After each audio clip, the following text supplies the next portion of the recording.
थाना सादतगंज पुलिस द्वारा आज एक ई रिक्शा चोरी करने वाला गिरोह पकड़ा गया, जिसको लेकर डीसीपी पश्चिम द्वारा थाना सादतगंज में एक प्रेस कॉन्फ्रेंस रखी गई, जिसमें डीसीपी पश्चिम द्वारा ये बताया गया कि ई रिक्शा चोरी करने वाला गिरोह पहले ई रिक्शा चोरी करता था, उसके बाद उसके छोटे छोटे पार्ट्स करके अलग अलग जगहों पर बेच देता था।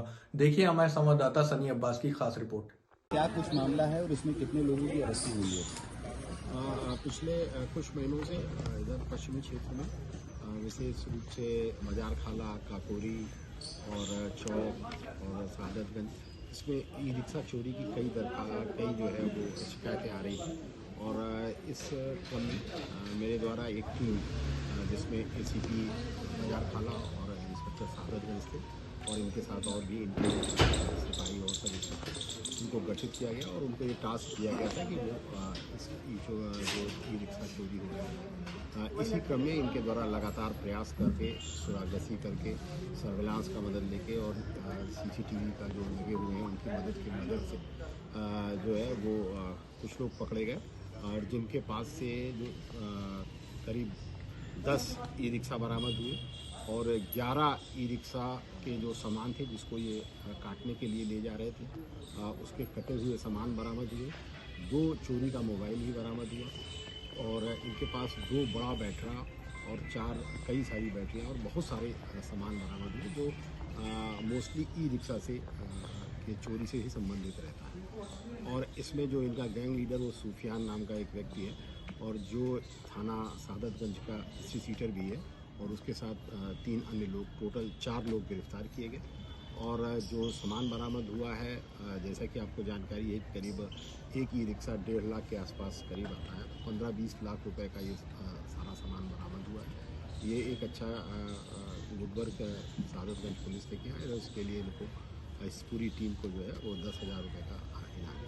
सर आरोपी जो पुलिस आरोपी थे सर, ये ई रिक्शा के अलावा और भी कोई चोरियां करते थे या?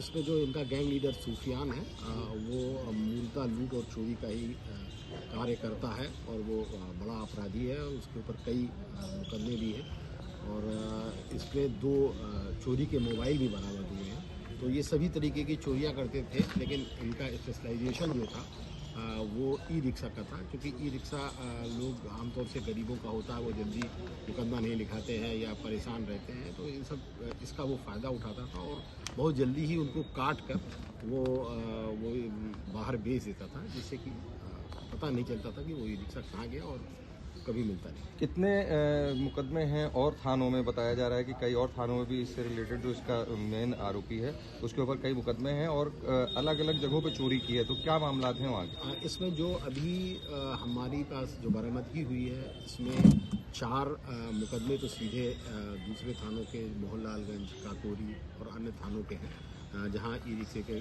चोरी हुआ है। इसके अलावा 2 मोबाइल चोरी जो काकोरी और मोहनलालगंज थाने के थे वो भी हैं और इसके अलावा अन्य थानों में भी मुकदमे लिखे हैं, अभी और भी तलाश की जा रही है। सर एक सवाल है कि जो ये पार्ट्स काटते थे और पार्ट्स को बेचते थे, तो जो लोग खरीदते थे क्या उनको पुलिस पकड़ेगी? आगे क्या कुछ होगा? बिल्कुल आपका सही सवाल है और ये आमतौर से ये कबाड़ में बेचते थे और या कुछ लोग ऐसे थे जिसमें बहुत सारे मोटर भी होती है, उसको भी बेचते थे, जो मैकेनिक लोग ले जाते हैं। इसका बड़ा एनेक्सेस था जिसमें से हम लोगों ने टोटल 4 लोगों को पकड़ा है और इसके आगे जो पूरी सीरीज़ है इसमें जो लोग ये सब सामान खरीदते थे उनको भी पकड़ा है। सर इसमें एक आखिरी सवाल ये है कि जो रिक्शे हैं उनके ओनर्स का पता चल चुका है कि उनके रिक्शे हैं, उनको किस तरीके से हैंड ओवर किया जाएगा?